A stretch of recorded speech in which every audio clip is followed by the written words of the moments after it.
You're listening to the Wise Women Podcast, episode 11. I'm your host, Alisha Wilford, founder of Yoke and Abundance, a creative leadership coaching business. This podcast is designed to inspire by introducing you to creative women living abundantly. I hope you'll savor Shermika's words of wisdom as much as I have. Today's guest, Seniek Lemon, is the owner and founder of Peacefully Profitable. She is a business strategist and productivity coach. Lately, I've been feeling that I'm being guided to people like Shermika who have an incredible energy, enthusiasm, and desire to keep growing and learning on the journey.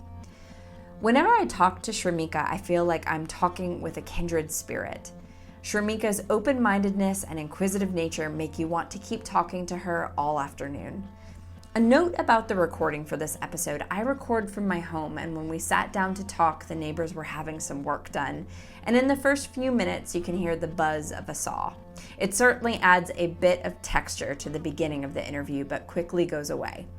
I'm happy to share Shermika's wise words with you, but first, a word from our sponsor.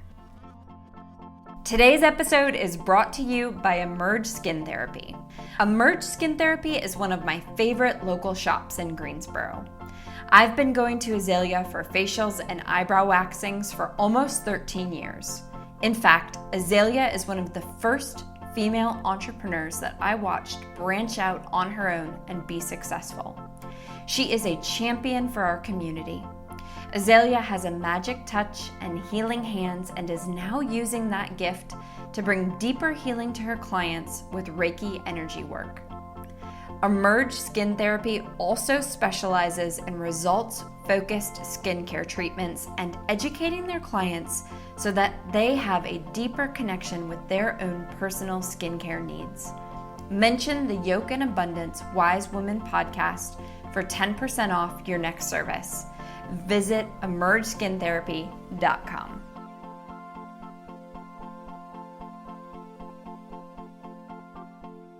Shermika Lemon.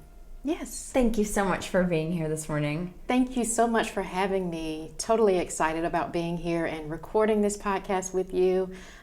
Enjoy listening to them when I do listen to yours, and just everything about Yoke and Abundance is just amazing. So thank you so much for having me. Well, thank you. I have been really excited to bring you on ever since we met like a month ago, right? Yes. And you came to the podcast listening party at Fearless Winston-Salem. Yes. And it was such a pleasure to meet you. Thank you. I knew I wanted to have you on the podcast almost immediately. Thank you so much. What an honor. Yeah, thank you for being here. Can you tell the listeners a little bit about your business and your background and what you're up to in this great big world? Yes. Okay. Well, my business is Peacefully Profitable, and it's a consulting firm where I actually go into different corporations and train their employees on basically work-life balance, how to handle conflict in the workplace, how to stay productive, their leadership skills and enhancing those.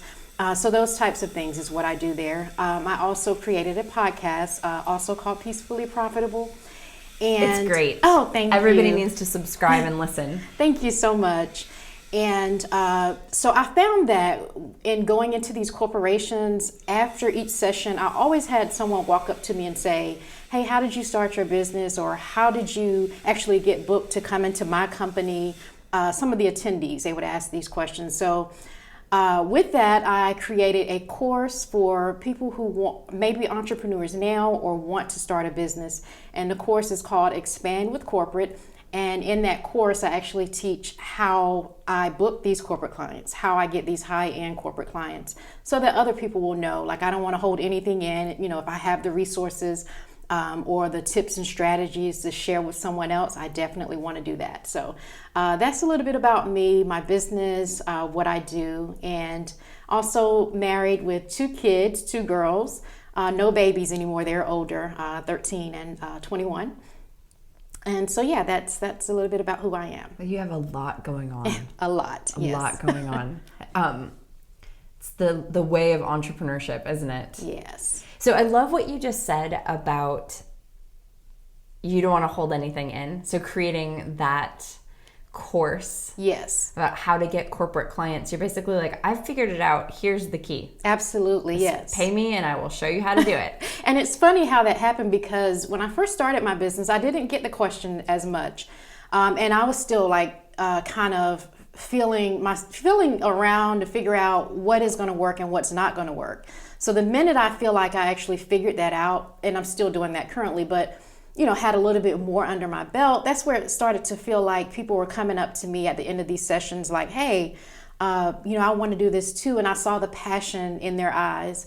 And these are people who are still, working their 9 to 5. So that was a little uncomfortable for me as well. Sometimes it gets uncomfortable when people are coming up to me asking me questions about entrepreneurship at their corporate job. But even if it's something that they want to start on the side, or if they already have something on the side, freelancing and doing other things, this course can actually help them out.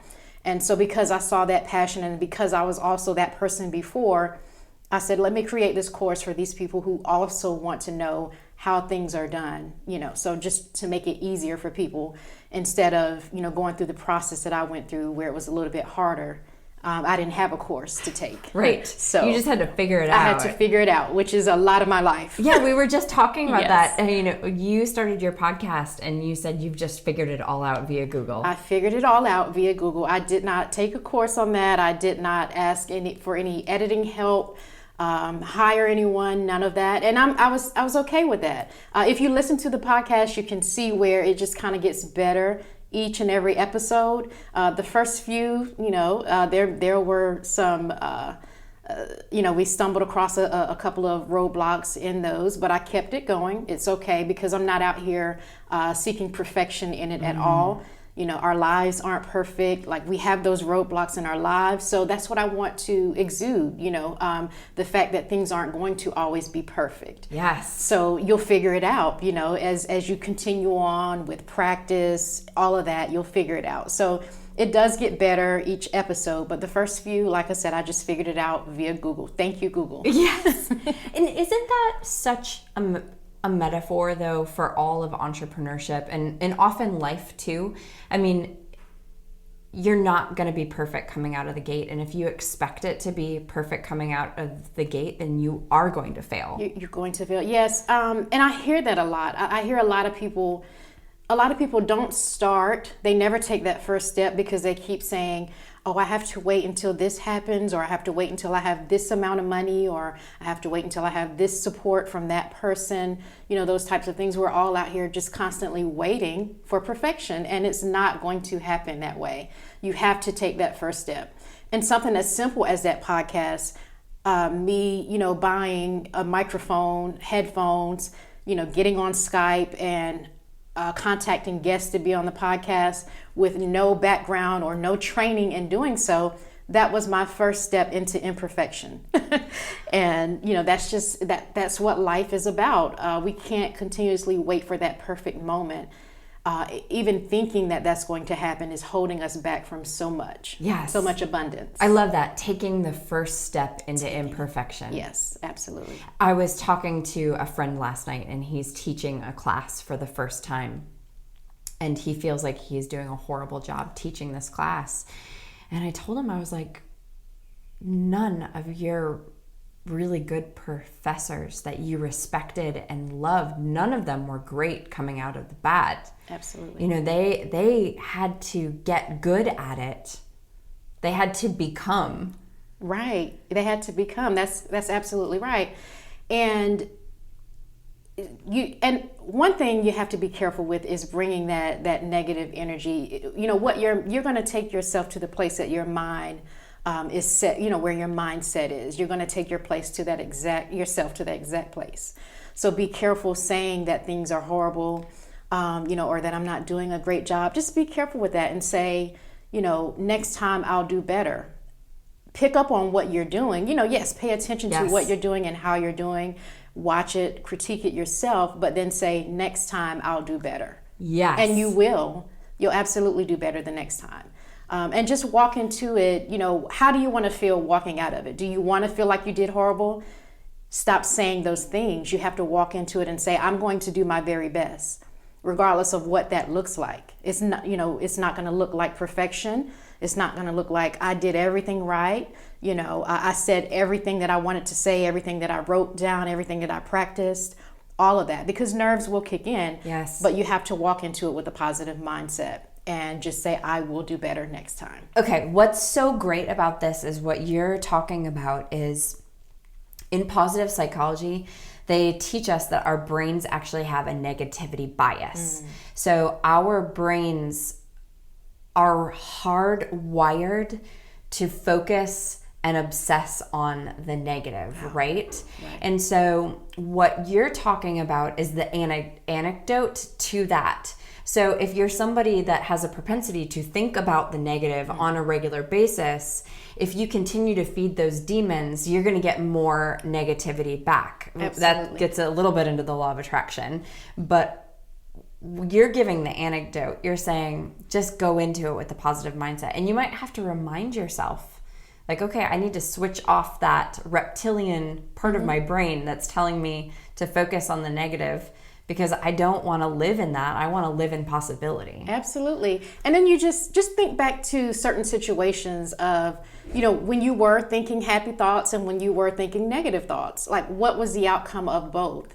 And all of this, it sounds so cliche, and we don't want to do it because we're like, oh, that stuff doesn't work, or, it's a mind trick, all of these things. It's just people talking, psychologists and all of those things. It's just not real.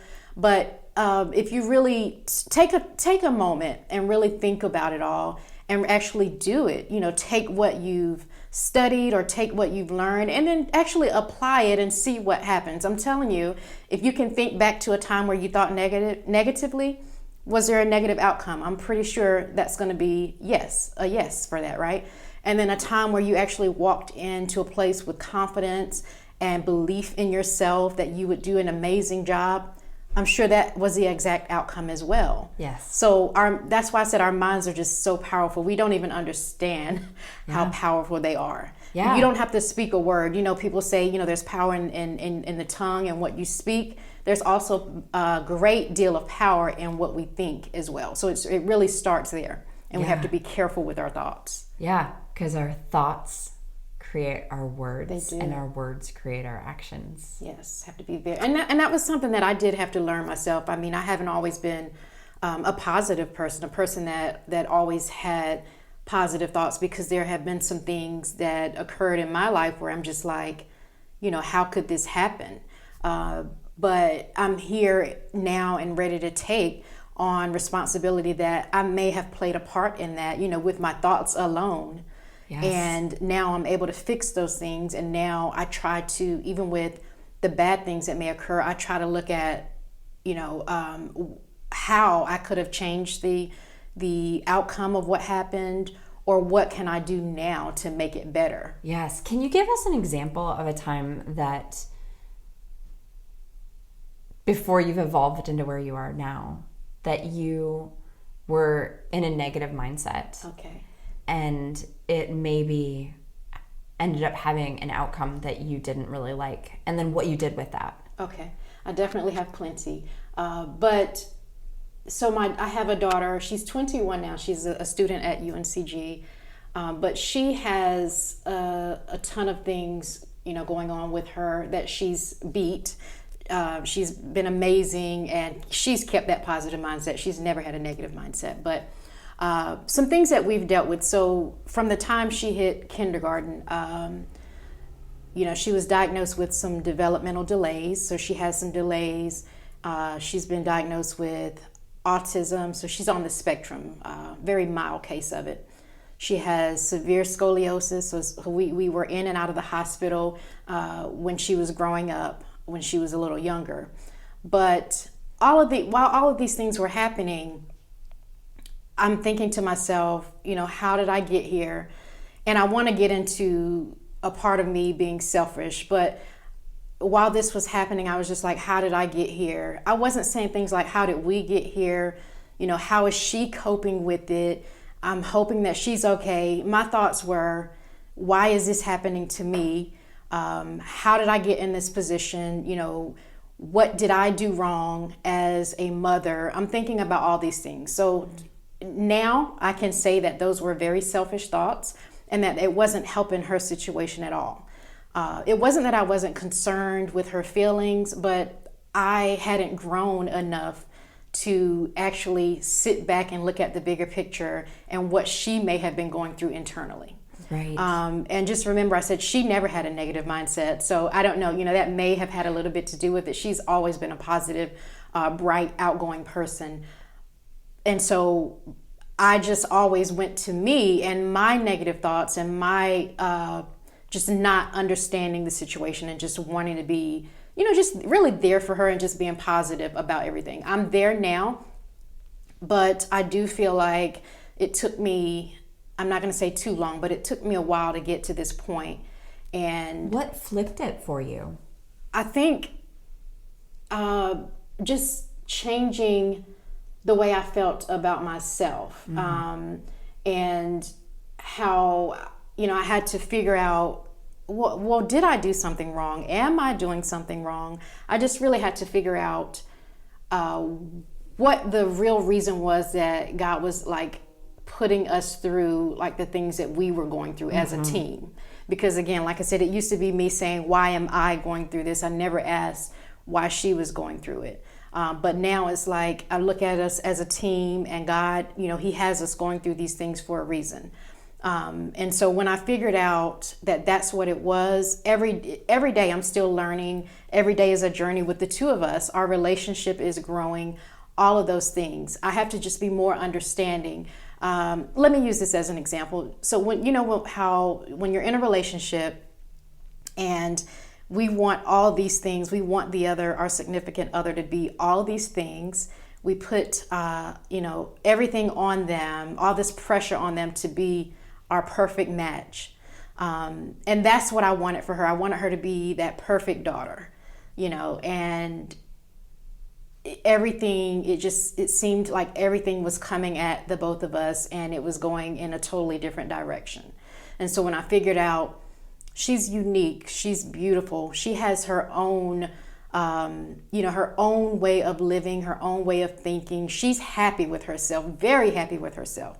And so I had to accept that and then also be happy with our situation, our very unique situation, our unique growth, and the things that were occurring in our lives. So it was just a change in mindset and me really paying more attention to her and watching her and how she dealt with things. Yes. It was totally different from the way I dealt with it. So they say suffering, like in Buddhism, they say that suffering is just wanting things to be different from how they are. Yeah. And it sounds like that's what you were describing, right? That's just exactly. the wanting it to be different from how it was. Yeah. And so I definitely don't do this anymore, but it was also a little bit of just kind of comparing her to some of my other friends who had kids and they were the same age and they were just, in my eyes, just doing so great and just excelling in every single thing. And then, here I was with my amazing Brittany, who just appeared to me, in my eyes, in society's eyes, just couldn't get it together. Yes. In her mind, she had it all together, because that's her world. Right. That's her life. That's who she is, and she accepted that. That makes sense. Yes. So we jumped right in, but would you like an animal spirit card? Yes, absolutely. Excellent. And you listen, so you know and I've gotten the chance to pull one for you at the listening party, so we'll do one more for today. Okay.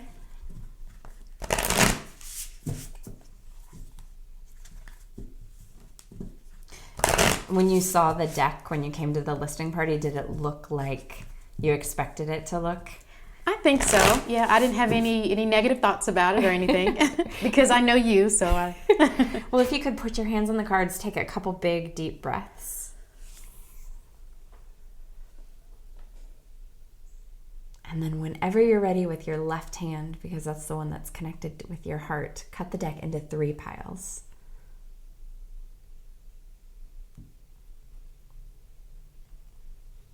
And then restack those piles however you'd like. And flip that top card over. Okay, we have the dolphin. Wow, that has been coming up a lot in the podcast recently. And I can tell you what I think that has to do with is I think that, I like to interview women who are really creative and living from a place of abundance. But I think that maybe the last 3 or 4 people on the podcast have gotten the dolphin. So what that is, it's a creature of the water, which represents our emotional life. And the dolphin itself, I will read you a few highlights. Have you heard any of the recent podcasts with the dolphin? No, I haven't. Okay, so this will be new to you. Yes. And let's see, dolphin. Mine are always water, in the water. What's your sign? Scorpio. Oh, me too. When's your birthday? November 18th. I'm the 19th. Oh my god, and that's Brittany's birthday, the 19th. Isn't that something? Oh my gosh. Isn't that something? Yeah, no wonder I was so drawn to you. Wow. Okay, so dolphins are innately intelligent, healer, light, and blessings. The gifts of the dolphin are beyond what our human minds can grasp. Dolphin personalities are often drawn to the healing arts, they're sensitive to the subtle, and enjoy working on the level of spirit. It's easy for dolphin types to underestimate the impact they make in the world. These creatures play such an important role in the wheel of karma that coming into contact with a dolphin type will change the entire course of your day and thus your life. This card also can indicate a profound blessing is on the way. When in balance, active healer, strong spiritual practice. When out of balance, underestimates own power. To bring into balance like-minded spirits. Wow, I love it. Absolutely. Neat stuff, isn't it? Yes. What is that? How does that resonate with you? All of it. Like, I do think that a lot of people, so I have, friends and family members that do come to me, like when they may be going through things. And one thing I do want to say is that I have this under control now, but I have once been a person that like took on other people's problems. Yes. And it became way too heavy for me at times. And so I had to figure out how to get that under control and say, hey, you can be a healer, or you can be someone, yes, that they can come to, you can listen to, what they have going on, but you can't take it on. It's too heavy. They say, a good friend of mine she's a counselor. Mm-hmm. And I've talked to her, back in the day when I was trying to figure out my purpose and what I wanted to do and the route that I wanted to go. She and I would often talk a lot about whether or not I wanted to go into counseling. And I always said to her, I want to be if I did go into counseling, I would want to be one of those types of counselors that has already healed themselves. Oh, yeah. And that I'm not coming to this from a place of, like with an open wound, right? Like I want to so important. And I think that those of us that are empaths, those of us that are spiritually minded, those of us that want to do work on the level of spirit and with other humans to help bring the evolution forward, I think being able to recognize to not take on people's path, you've evolved. Yes. As a healer and as a person, and you can do so much good work because you recognize where the boundary needs to be. And it's funny that comes up because I used to have a business called Mediation Solutions Group. And in that business, I actually did mediation. So I would go into different corporations, and if they had any type of workplace conflict, I would come in as the mediator. Well, that's something like a counselor, like very similar to that, right? And so obviously if you're mediating or you're coming in, it's for a reason of conflict. Someone there, you're trying to resolve a conflict for them. So here you have these issues, these problems, and it was another situation where it was very easy for me to take on those issues as well. Even if I didn't know these people, it was still, wow, I can't believe you're going through this, in a workplace. And here I am thinking about it after office hours, when I'm home, just hoping that they resolve it. That's where my mind goes. It's problem solving, yes, and while you're making dinner. Yeah, I'm thinking about it. Yes. And so that ties into me saying I have to be careful to not take on other people's things that they have going on, other people's problems or issues. Yes, absolutely. But still be there. Yeah. I'm wondering, what's a project right now that you're working on that you're excited to be working on? Let's see. Oh, so many different things. Because I'm a creative, I continuously have things going on. But right now I am working on a book. I have no title yet, but I've already started writing. That's kind of what my life is. I start things, definitely a finisher, but I'm starting it without a title because I think that it'll come to me in one of the chapters that I'm writing, or it'll just pop up when I decide to start writing about, a part of my personal life. I think the title will come to me then. But Can you tell us about this book and what you're writing about? Yes. So online and a lot of other places, because I don't want to say I'm a private person, but I don't share a ton. I don't share a ton because of our, the energy. I just want to make sure that when I'm sharing this, that, there's not someone out there that may like take it out of course or where it's supposed to go. I want to be really careful with things in my life. Like I call my family my sacred circle. Yes. So as I feel the need to share certain things online, that's when I share, especially about my family, my husband and my kids. Just the other day I shared a very long post about my daughter. That was, I think, to me, the first time I actually shared that on Instagram. A very long post I wrote out about her and her journey and her life. I missed it. I'm gonna go back and read it. Yeah. Yeah. And so it has to feel right for me. I just want everything to be authentic and just feel right before I share it. But so the book is going to be, getting back to that, this book is going to be super transparent, very transparent, and it's going to be me sharing those things that I had to really wait until I got to a place where I felt comfortable sharing those things. I'm here now, and so the book is going to be a lot about that, about my relationship with my dad and me taking care of him, my daughter and her journey. Snippet of it again on Instagram, but it's going to be a lot more going into more detail about our journey together, my ups and downs in entrepreneurship and my life in past relationships, because what we also fail to realize is that a lot of our past, though you don't want to live in it, but a lot of it it really impacts where we're going. It impacts our future and the decisions and choices that we're going to make in the future. So if, for example, if you feel like something isn't working for you, something you've been working on for a very long time, and it doesn't appear to be taking off for you, what is it internally that you're dealing with, that you're still holding on to, that's in your past? Sometimes you have to bring it back up so that you can have that closure and know, hey, this is why, this isn't working for me. My mind is still there. So sometimes, in those cases, it's okay to bring things back up because it's to dormant. Address them. Yeah, I mean, it's dormant in your mind and your body anyway. So bring it back up so that you can then release it, in a better way, in a way to where it doesn't come back. Yes. So, yeah, the book is going to be, it's not just straight business, just entrepreneurship, any of that. It's more about who I really am, who I truly am. Very important to me now that I connect with the people that follow me online, that I'm following online. It's just, I want to have that connection now. And it took me a while to get here. That wasn't my goal when I first started my Instagram account or Facebook or any of that. But now I just think it's important because I see, like when I post things, I read every comment and I try to respond to every comment. And so you have a lot. You've got a big social media following. Yes. And I want to connect because there's so much, people are just going through so much. You respond to that one person, that may have just made their day, or that may have just been what they needed in that particular time.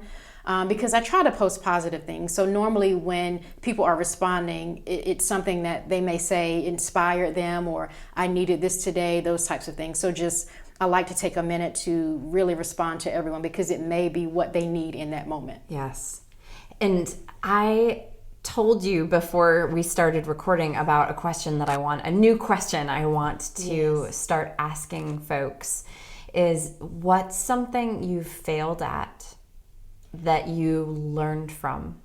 Okay, so about 2 years ago, maybe a year and a half, I tried to launch a product. And here's the thing about connecting, okay? It is really, really important. About 2 years ago, like I said, that wasn't the goal that I had when I got online, was to connect with my followers and actually, interact with them. That wasn't a goal of mine. And it was a mistake for someone who has a product, for someone who has a business. People aren't just going to cling to you because you're pretty or because you post nice, clean pictures. It's about an inner connection with people. And so I tried to launch a product about 2 years ago that was a total flop. What was the product? Let me see. It was a playbook that I had created. So it was a playbook basically showing people how to be productive in their lives, in their business, how to create that balance for, if you're someone who has like a side hustle, if this is your full time, if you have a job, family, kids, all of this stuff, how do I bring it together and still remain productive, successful, all of those things. It was like an ebook with a course within it.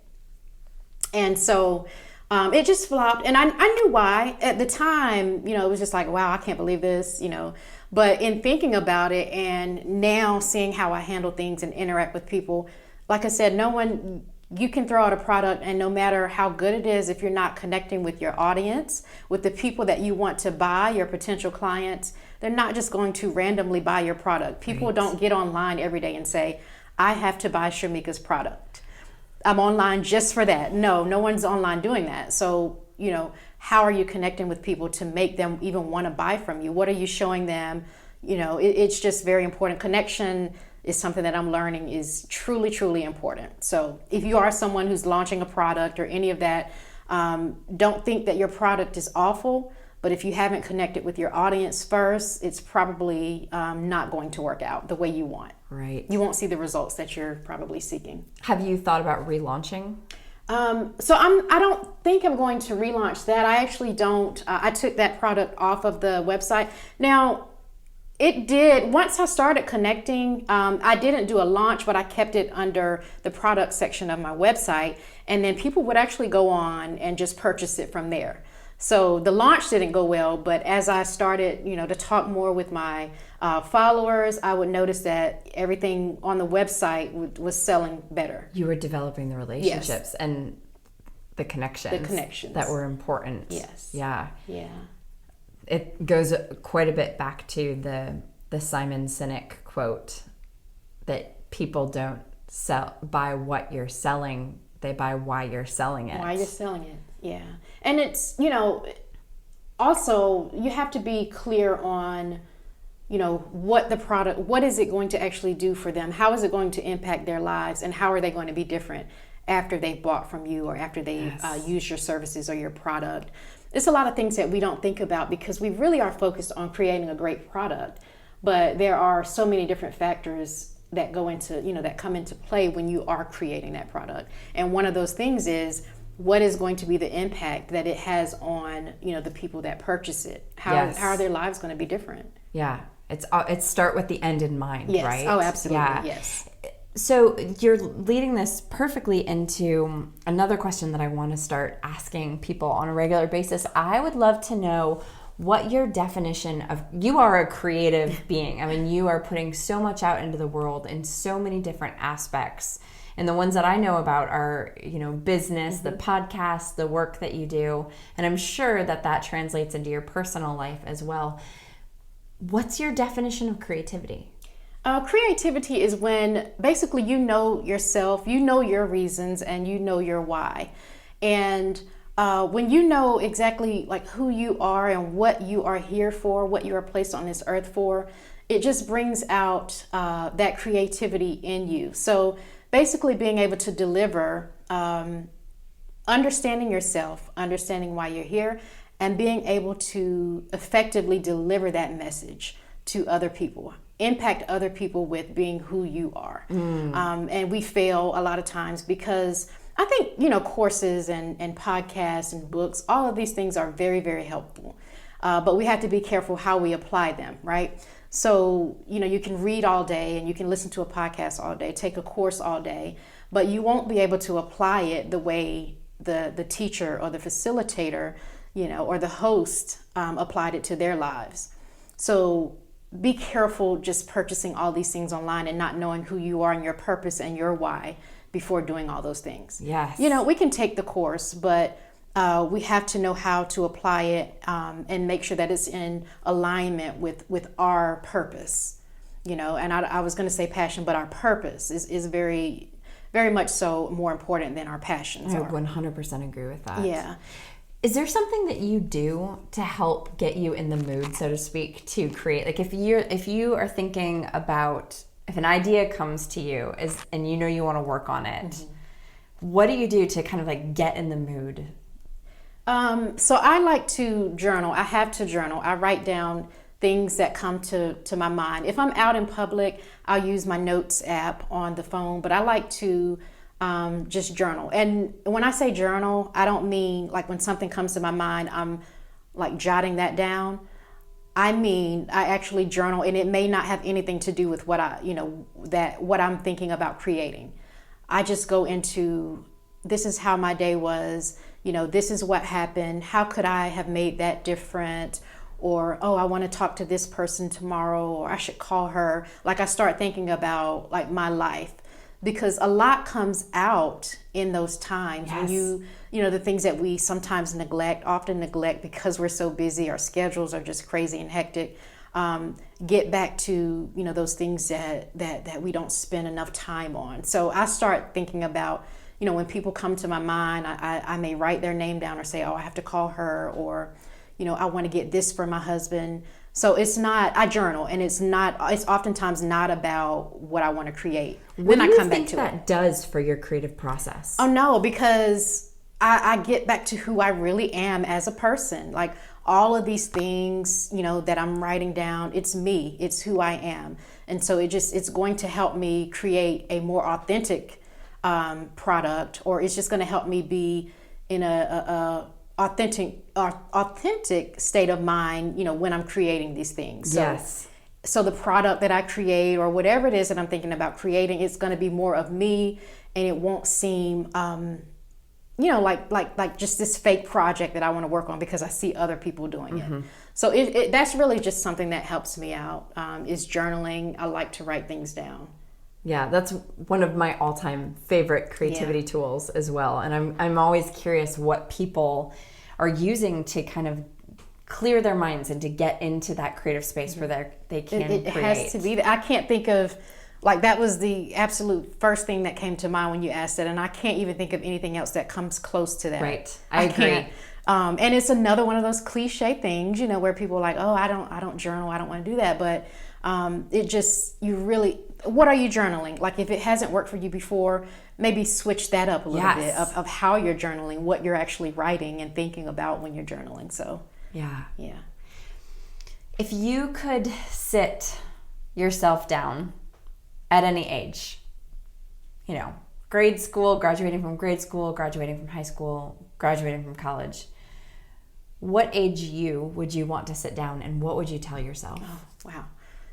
What age? Let's see, probably 18, 19 when I first went off to college. So probably around 18 or 19, and I would just say, life is beautiful with the good and the bad, and don't take things so personally. Don't ask the question. We have to get out of the mindset of asking the question, why me, and really figure out why me. If you're going to ask why me, say, I'm going to figure out why this is happening to me. Don't just ask the question and walk away from it. And so just realizing that there are going to be ups and downs, and mistakes are going to be made. Don't be so hard on yourself about making those mistakes. Just be careful with your thoughts. And I think that's where a lot of us at that age, 18, 19, we start making these mistakes and we think, we've ruined our lives and we start to think we can never get back on the right path or on the right track. But they will be made, and you have to recognize when it's a mistake, when it's something that you have to learn and grow from.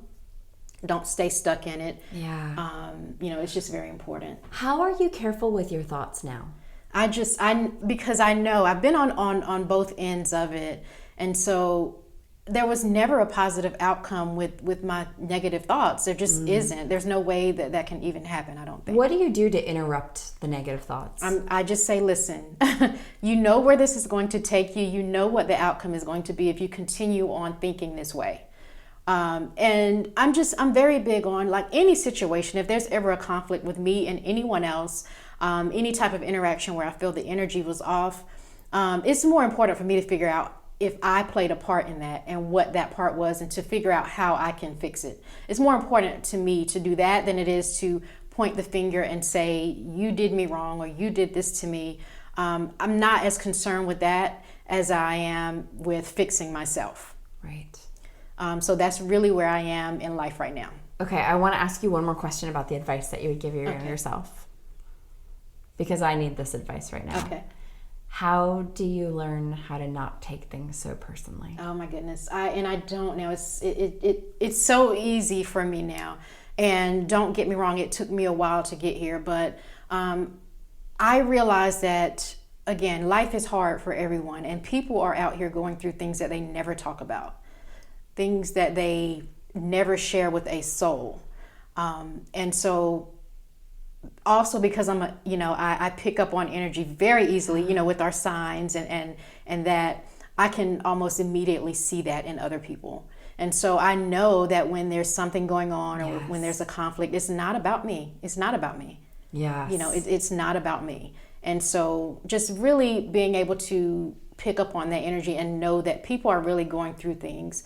The person that smiles the hardest, the person that cracks the most jokes, they're probably going through something that they don't talk about, and that's their coping mechanism. Right. And so you can't take things personally. People are just really going through things that 9 times out of 10 have nothing to do with you. Yes. Thank you for sharing that wisdom. Yes. It's such a great reminder, and I think that the folks listening might need that reminder too. All of us can use that reminder, right? Mm-hmm. Not just our 18-year-old selves, but sometimes our adult selves can use that as well.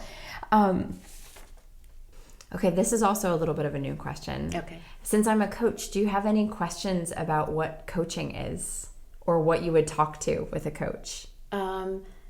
So I think that a lot of people may have, the wrong impression about what a coach actually is, because obviously it's a saturated field. There are a ton of coaches. Yes. How does someone, and this may be someone else may be asking the same question, but how does someone know, come to you, you tell them what your services are and what you offer.